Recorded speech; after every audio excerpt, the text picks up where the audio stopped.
So over spring break, my family headed to Lawrence, Kansas, which means that I was in the car with 3 small children down I-70 there and back through all of Kansas, okay? So who has driven between Denver and Kansas City down I-70? Anybody? Okay, how did it go? Nathan, what's the drive like? Boring. What's the drive like? Yeah, a whole lot of nothing. It's like the worst drive ever, right? And it's the worst drive ever because it's just this long, straight road all the way to Kansas, and you can kind of see forever. Now, if you're going to understand how we're going to approach this passage today, you got to understand that God sees time differently than you and I do. Okay? And I-70 is going to help us understand this a little bit. How we see time is like you're driving down I-70 through Kansas and you pull over. I don't know why you would do this, but you do. And you pull over and you go up to one of the little mile markers. Do you know the mile markers? Right? And you go up to it and you look at it from about 2 inches away. Okay? And you're just staring at the mile marker. That's how you and I see time. We only see what's directly in front of us. We only see this moment. Well, not that one anymore. That one's gone. We only see this moment right now, right? Like we only see what's right in front of us in time. We don't know the future. If you do, please let me know. We can do some stock market stuff, right? We can't see the future, and we only can memorize, have a memory of the past. What we only experience is right here with what is right in front of us. That's how we experience time. But God experiences time very differently than you and I. Now, as you're going down Kansas, you can see sometimes you get these long straightaways where it just feels like you can see past the horizon, And you won't just see the 1 mile marker in front of you. You'll see the mile marker after that, and the mile marker after that, and the mile marker after that. And you're like, does this ever end? No, it doesn't, right? Like you just see, it feels like forever.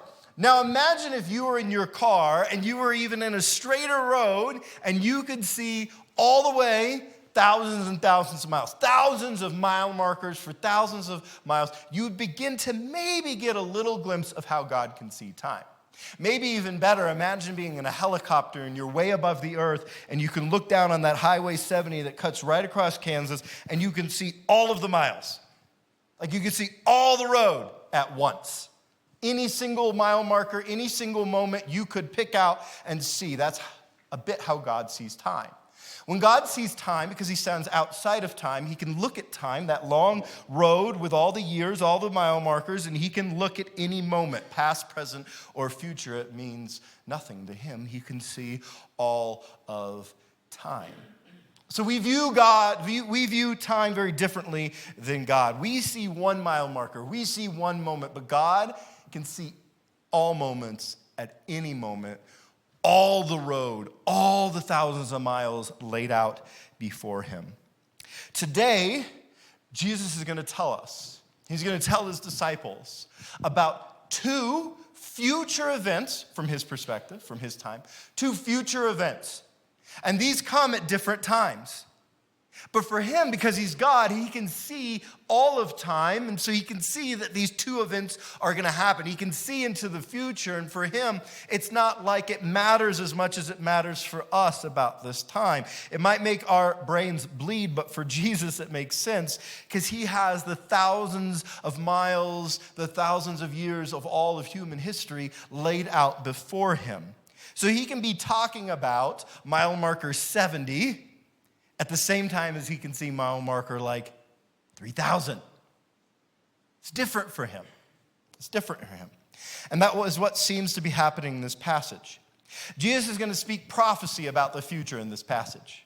But it's prophecy actually about 2 events. 2 events. One in the near future.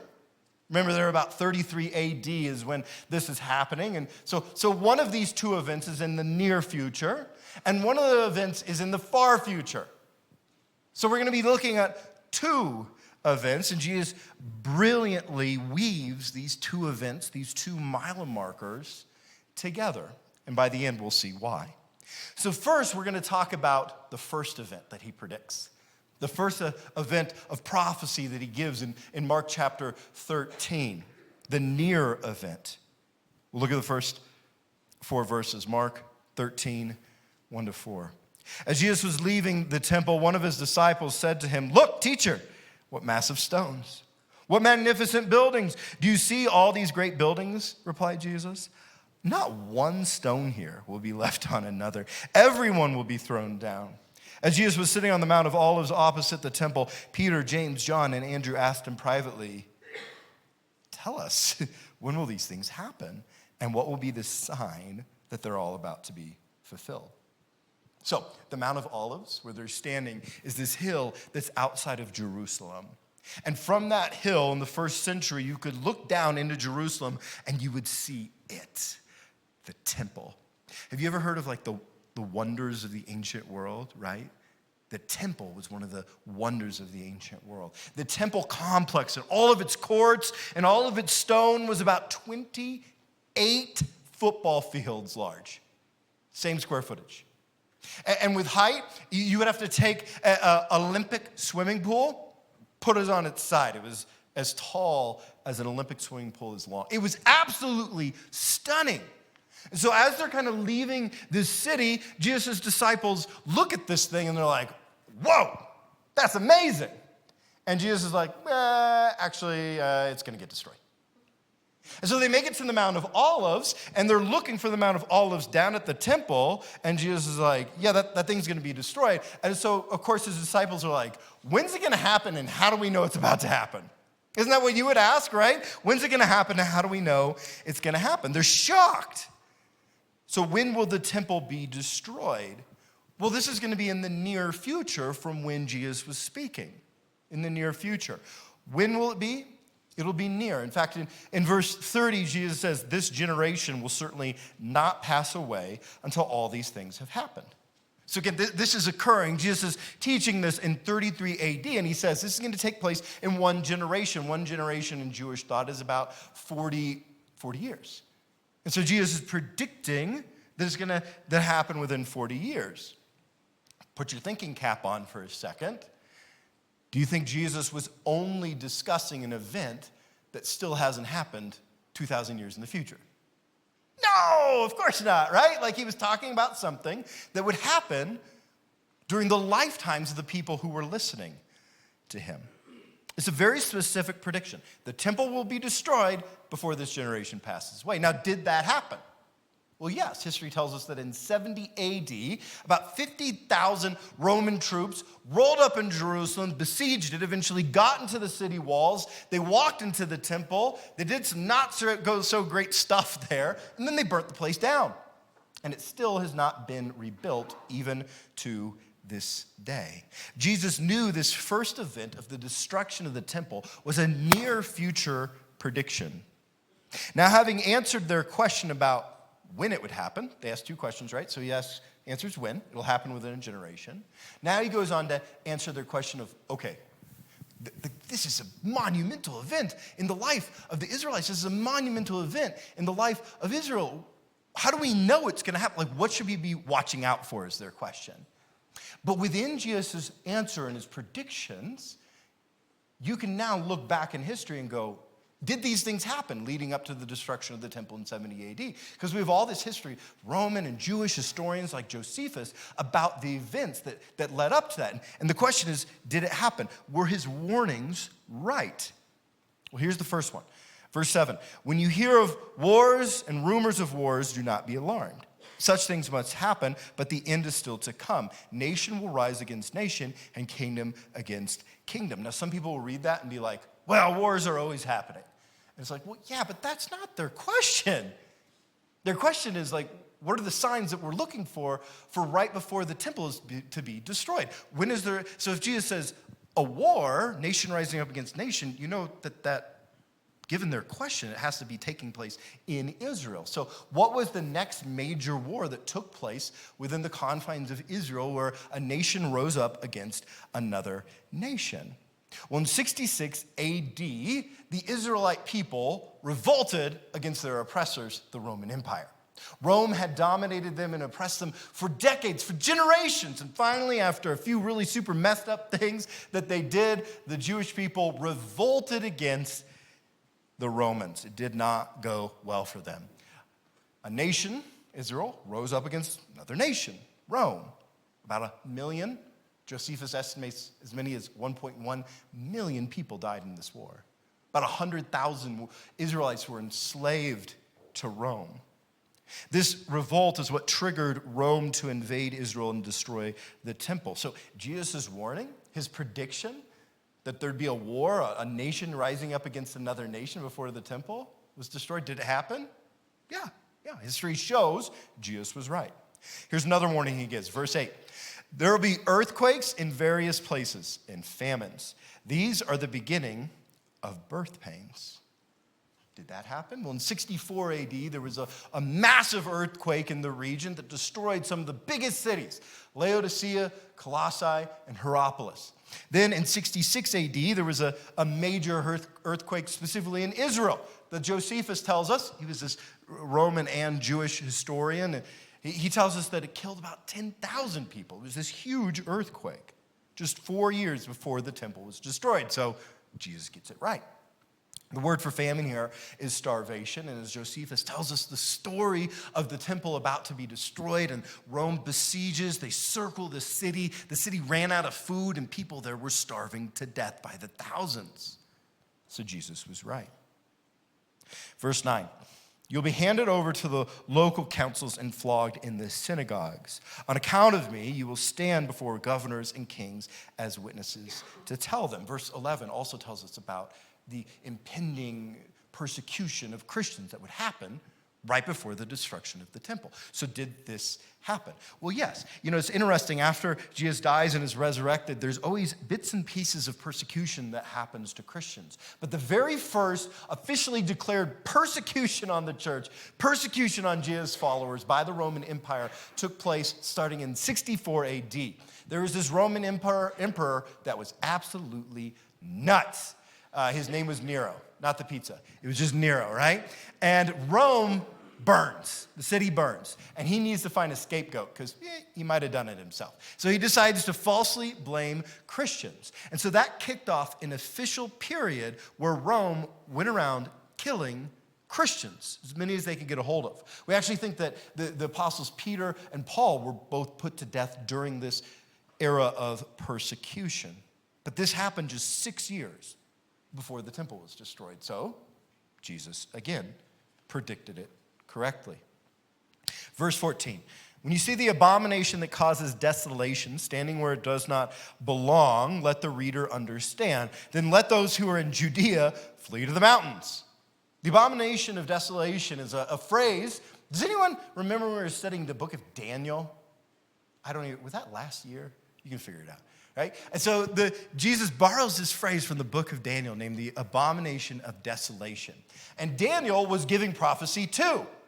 He was living hundreds of years before Jesus, and he had a prophecy about when in 167 BC, the Seleucid ruler Antiochus Epiphanes actually entered Jerusalem, defeated the Jews, went into the temple, and desecrated it.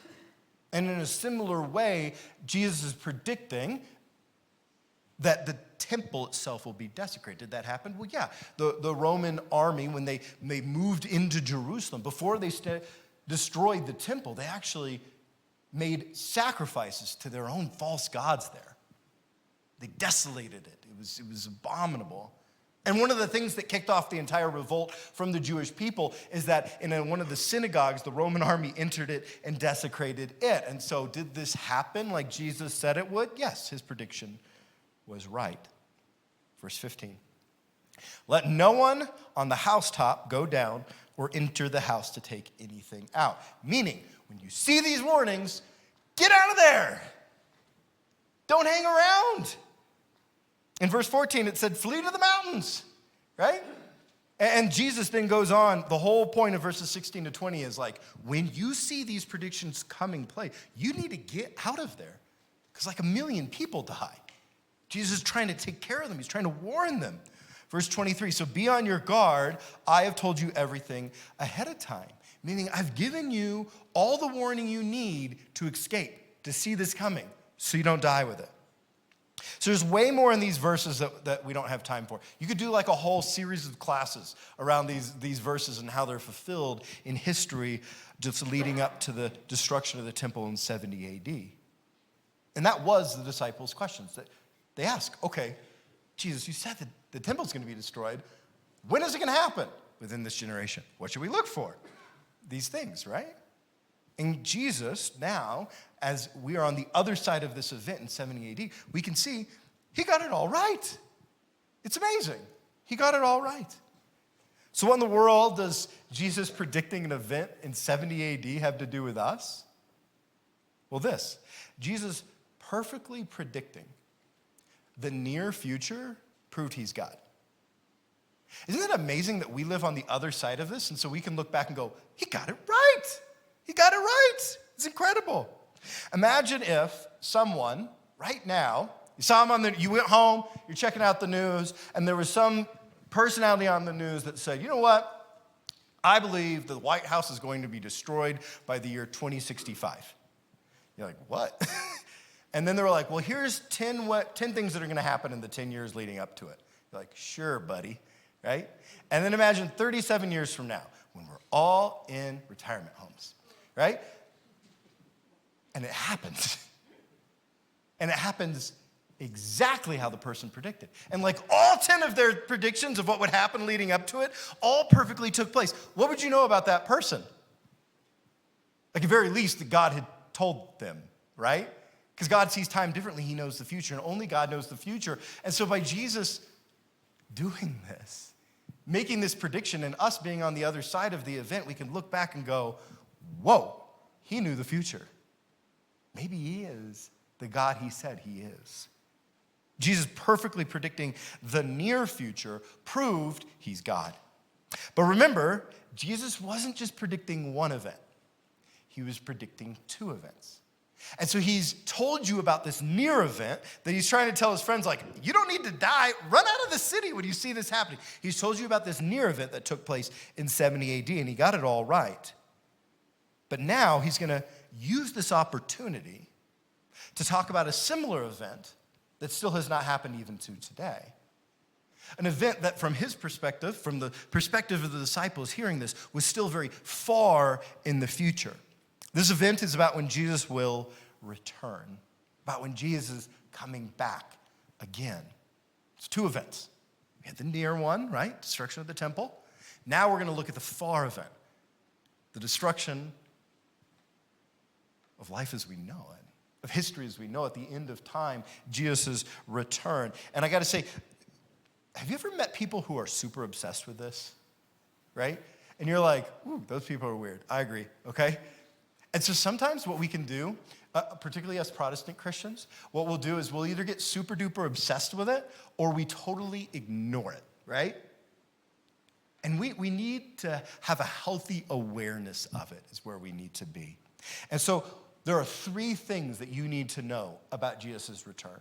There's three things that he makes crystal clear about his second coming in these final verses of this passage, about this far event. Verse 24, but in those days, following that distress, the sun will be darkened and the moon will not give its light. The stars will fall from the sky and the heavenly bodies will be shaken. At that time, people will see the Son of Man coming in clouds with great power and glory. And he will send his angels and gather his elect from the four winds, from the ends of the earth to the ends of the heavens. Now, do you notice how different these verses are than the previous ones, right? In the previous ones about the near event, it was all about earthly things, starvation and wars and nation versus nation. And now in these verses, it's about heavenly things like heaven and angels and the Son of Man. This is a different event. So what do we learn from this? Do not overcomplicate this. The big point here is Jesus is certainly returning for sure. He's coming back. Can't miss it. He's coming back. Jesus is returning. Don't overcomplicate things. The Son of Man in verse 26 is Jesus', you probably know this, the Son of Man is Jesus' favorite term that he uses, his favorite name that he uses for himself through the Gospel of Mark. And so the Son of Man here, well, this is Jesus. It's talking about Jesus himself, his return to earth. What else do we learn in these verses? Well, we learn it hasn't happened yet, right? Like verses 24 to 27 tell us an angel will descend on the earth and Jesus will come in power and glory. I don't have the best eyesight, but I haven't seen that happen yet, right? Hasn't happened yet. We also learn that this is about the last days when Jesus will judge all nations, because actually these verses are quotes from the book of Isaiah when God is talking about the judgment of all nations. We learn in verse 27 that the purpose is for Jesus to gather the elect, for him to come and save for eternity people who put their faith in him. We also learn that Jesus' return will be physical, and it'll be big. You won't miss it, right? You won't be able to ignore it. When it happens, there won't even be news anymore. Like you won't miss it, okay? But make sure you leave the main point. When we get obsessed about this stuff, sometimes people miss the main point. The main point is Jesus is certainly returning for sure. He's coming back. He's coming back. Verse 32, that's the first thing. Here's the second. Verse 32, but about that day or hour no one knows.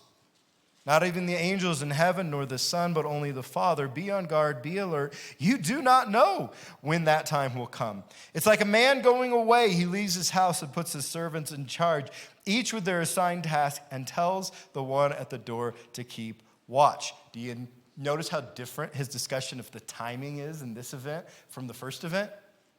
In the first event, his disciples were like, okay, when is this going to happen? And Jesus is like, yeah, within one generation. Like, it's going to happen within 40 years. You know when it's going to happen. But within this event, Jesus goes, don't even try to guess. Nobody knows. Nobody knows. Don't even try to guess. Nobody knows the timing. We cannot know when Jesus will return. So stop trying to guess. Stop trying to guess. This book, The Late Great Planet Earth, ooh, that is a picture from a different message. It is an interesting picture. But there was a book published in 1970. Not this. This is the Berlin Wall falling. That was from a few months ago. That was a good message. In 1970, there was a book named The Late Great Planet Earth. And it was all about the end times predictions. And that book sold 35 million copies. 35 million copies. In fact, there was a TV special on of 17 million people tuned in to watch this TV special on the late great planet Earth. And in this book, it predicted that the world would end by 1988. I was around. Didn't end. There we go. Good job, guys. That was awesome. Late great planet Earth. So this book predicted that the world would end by 1988. It didn't. It didn't. The author got it wrong. But that didn't prevent this book from having massive influence over how Protestant Christians in the United States view the end times today. So as believers in Jesus, particularly as Protestant Christians, we kind of have to admit we've got a terrible track record with this. It seems like every other year someone's predicting when the end of the earth is going to happen, when Jesus is going to return. But Jesus was so crystal clear. We cannot know when Jesus will return. So stop trying to guess. We can't know it. He says it. Verse 32, no one knows. No one knows. So why do we what's this weird thing of Christians trying to guess when Jesus returns when he says nobody knows? How many millions of wasted hours have we spent through the years trying to guess when and how Jesus will return? What a tragedy to think what we could have accomplished for the gospel if we would have used those hours actually working to share Jesus with others. We cannot know when Jesus will return, so stop trying to guess. That's the second thing. So first thing you got to know about Jesus' return, it's going to happen. He's certainly coming back. Second thing you got to know is we don't know when it's going to happen. We don't know the timing, so don't guess. Here's the third. Verse 35. Therefore, keep watch because you do not know when the owner of the house will come back, whether in the evening or at midnight or when the rooster crows or at dawn. If he comes suddenly, do not let him find you sleeping. What I say to you, I say to everyone, watch. We should live as if Jesus is going to return tomorrow, because he could. Do not keep waiting to live your life for Christ. If you're someone who's still considering the gospel, still considering whether to have faith in Jesus, do not continue to wait to make that decision until tomorrow. If God has called you to something, some new sacrifice, some new way to serve, do not continue to wait to do that. it might be too late. And when he does return, it's going to be too late. It's going to be too late to make those sorts of decisions. C.S. Lewis said it this way: when the author walks on the stage, the play is over. When the author walks on the stage, the play's over. Jesus is the author of this entire world. Jesus is the author of your life. And someday he'll return. And when the author walks on the stage, the play's over. The decisions that you could be making right now for faith will be past. We are merely actors on the stage. So if today was the last day, how you are choosing to live today doesn't make sense if Jesus comes back tomorrow. Do you realize some Christians get so obsessed with trying to argue about all the details of when and how Jesus is going to return? Because it asks nothing of you. It doesn't ask you to change your life.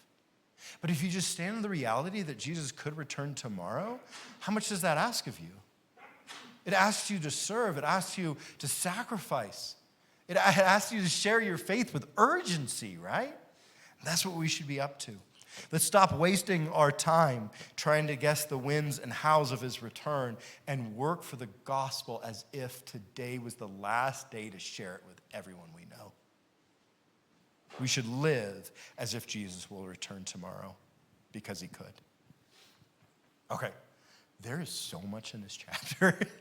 I am just scratching the surface. I really encourage you to spend some time reading the whole thing by yourself. It's absolutely unbelievable. But to understand it, you got to understand Jesus is sharing about two events, one near and one far. Why did he do that?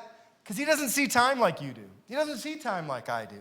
He can look at all of time and see the 70th mile marker at the same time as he's seeing the 3,000th mile marker. And so he just looks and he sees, and so he uses the questions that his disciples have about the first near event about the temple to go, yeah. But there's another event of destruction. There's another event of the end of a thing that I want to really tell you about that's even more important, that's even more instrumental, that's even more monumental in history. So he takes this opportunity to also tell them about this event that's going to be far in the future of his return. And you know what? You can get lost in all the details. It's incredible to go through and even look at more of the details that Jesus got right about predicting the destruction of the temple in 70 AD. It is fascinating. But instead of getting lost in those details, I want to ask you a simple question.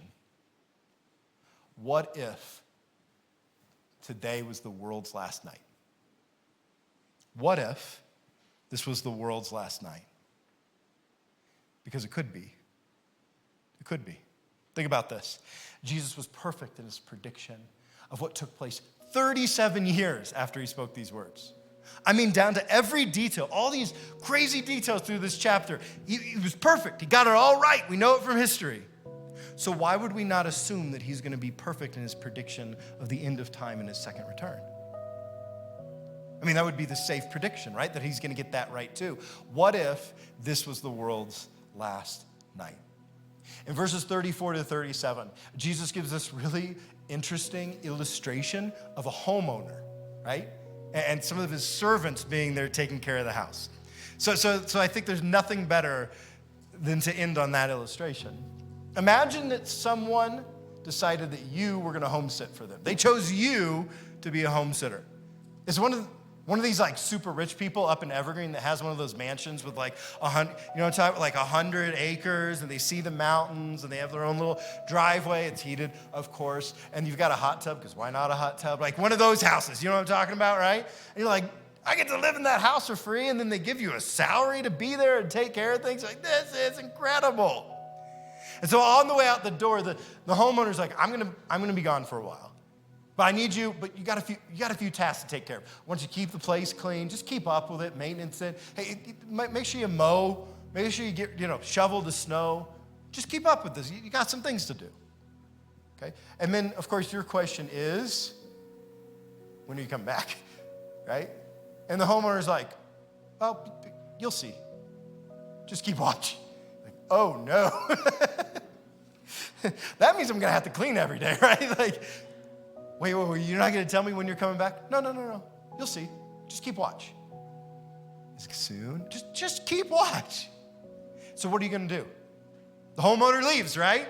And you're there, and you have these things to do. And are you going to be like, you know what? I'm going to trash the place. This dude's never coming back. No, of course not. Are you going to be like, you know what? You know what I should do? I should go in his office and go through his letters and try to come up with a flimsy plan of when and how he's going to return, right? And so you just let the place go.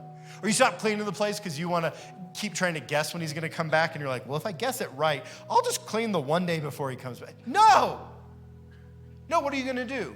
You're just going to keep up with the place. You're going to take care of things. You're going to keep up. You're going to clean. You're going to take care of it because you know and you believe the homeowner really could return anytime. He could step in the door tomorrow. He could step in the door tonight. What if this was the world's last night? And what if we're doing that to Jesus?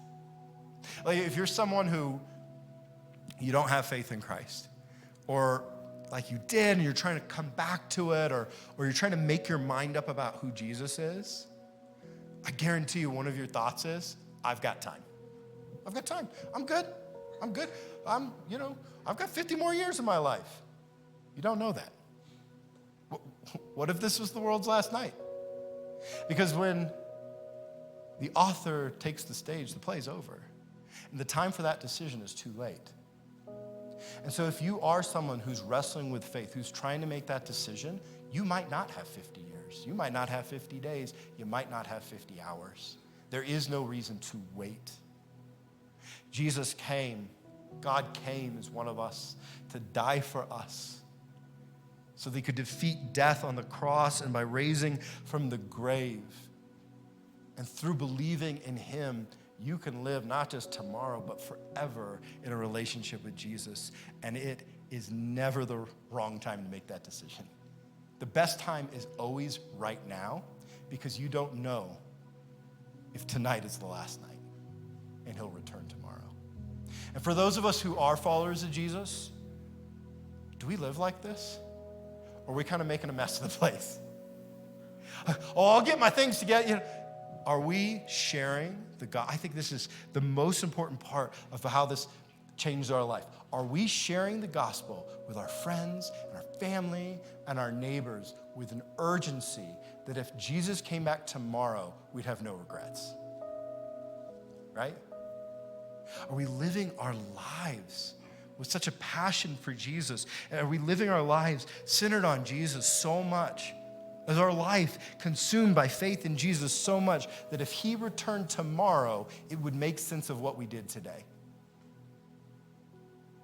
Because what if this was the world's last night?